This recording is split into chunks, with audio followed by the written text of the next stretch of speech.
India's recent military operation, dubbed Operation Sindoor, marks a significant escalation in its ongoing conflict with Pakistan.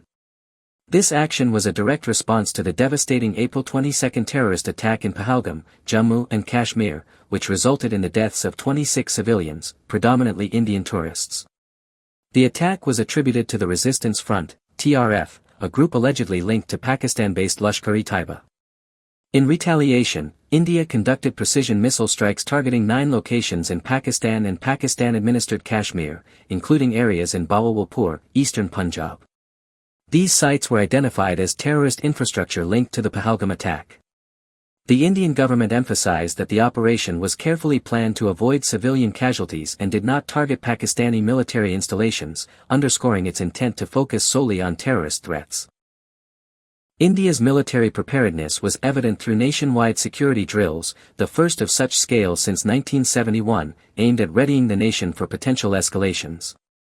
The operation utilized upgraded missile systems and advanced fighter jets, reflecting India's commitment to modernizing its defense capabilities in response to emerging threats. The international community responded with concern. U.S. President Donald Trump labeled the escalating tensions between India and Pakistan as a shame and expressed hope for a swift resolution. While the U.S. maintained strategic partnerships with both nations, it refrained from directly attributing blame, instead urging both sides to exercise restraint. Pakistan condemned the strikes, denying involvement in the Pahalgam attack and accusing India of targeting civilian areas. The Pakistani military claimed to have shot down 2 Indian jets in retaliation, although these claims have not been independently verified. The persistence of terrorist camps within Pakistan's borders remains a contentious issue. Despite international pressure, these camps continue to operate, raising questions about Pakistan's commitment to combating terrorism.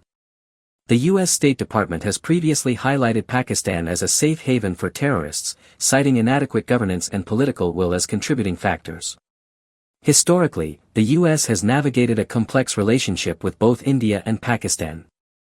During the 1971 Indo-Pak War, the U.S. sided with Pakistan, a decision influenced by Cold War dynamics and strategic interests.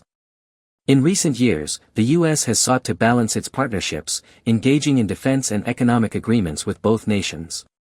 This approach has often been perceived as a strategic move to maintain influence in the region, sometimes at the expense of addressing the root causes of Indo-Pak tensions. India has engaged in multiple conflicts with Pakistan, notably in 1947, 1965, 1971, and during the Kargil conflict in 1999. The 1971 war resulted in a decisive victory for India, leading to the creation of Bangladesh. These historical engagements have shaped India's defense strategies and its approach to regional security. Pakistan's immediate military response. Air defense claims. Pakistan asserts that it has shot down 5 Indian aircraft, including Rafale, Su-30 Mki, and MiG-29 jets, as well as an IAI Heron drone.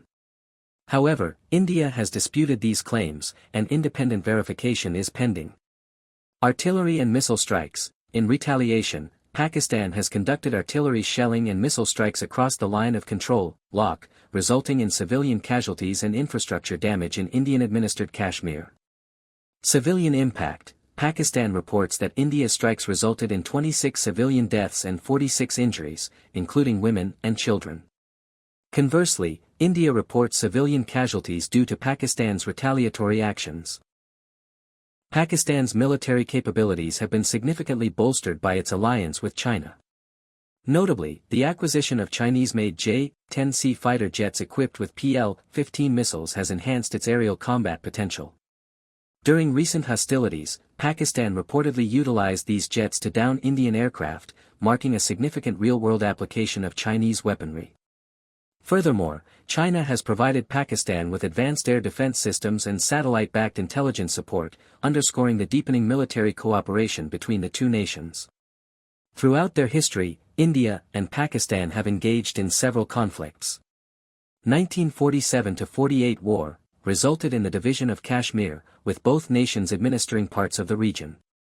1965 war, initiated by Pakistan's Operation Gibraltar aiming to infiltrate forces into Jammu and Kashmir. The war ended in a stalemate, with both sides claiming victory. 1971 war. A decisive victory for India, leading to the creation of Bangladesh. India's support for the Mukti Bahini and subsequent military intervention culminated in Pakistan's surrender. 1999 Kargil conflict. Pakistan's incursion into Indian territory was repelled by Indian forces, reaffirming India's control over the region. During the Cold War era, both the United States and the United Kingdom viewed Pakistan as a strategic ally against Soviet expansion. This alliance led to substantial military and economic aid to Pakistan. For instance, the U.S. provided significant assistance to Pakistan during the Soviet-Afghan War, leveraging Pakistan's geographical proximity to Afghanistan. However, this support often came at the expense of overlooking Pakistan's internal policies, including its support for certain militant groups. Over time, as global dynamics shifted, both nations have recalibrated their positions, with the U.S. notably reducing aid to Pakistan in response to concerns over terrorism. Pakistan's involvement with militant groups has been a contentious issue. Former President Pervez Musharraf admitted that Pakistan supported and trained groups like Lashkar-e-Taiba in the 1990s to carry out operations in Kashmir. The "Bleed India with 1,000 Cuts" doctrine encapsulates Pakistan's strategy of engaging in covert operations to destabilize India without triggering full-scale wars. This approach has led to international criticism and has strained Pakistan's relations with various countries, including its traditional allies. India has consistently demonstrated its military capabilities through various operations. Operation Sindoor, 2025, a strategic offensive targeting terrorist infrastructure within Pakistan. The operation highlighted the effectiveness of India's indigenous weaponry, such as the BrahMos missile, and exposed weaknesses in Pakistan's Chinese-supplied defense systems. Air defense successes. India's deployment of systems like the Akash missile and L-70 air defense guns effectively neutralized threats, including attempted attacks on significant landmarks like the Golden Temple in Amritsar. U.S. political figures, including former President Donald Trump, have often positioned themselves as mediators in the India-Pakistan conflict. Following escalations, Trump claimed to have used trade leverage to de-escalate tensions, though Indian officials disputed these assertions, stating that trade was not discussed in diplomatic talks.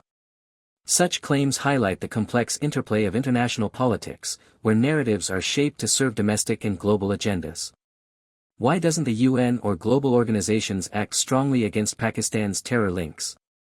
Pakistan is geopolitically important due to its location between the Middle East, Central Asia, and China. Major powers like the US and China have used Pakistan as a strategic partner at different times. The US during the Cold War and Afghan War, and now China through CPEC, China-Pakistan Economic Corridor.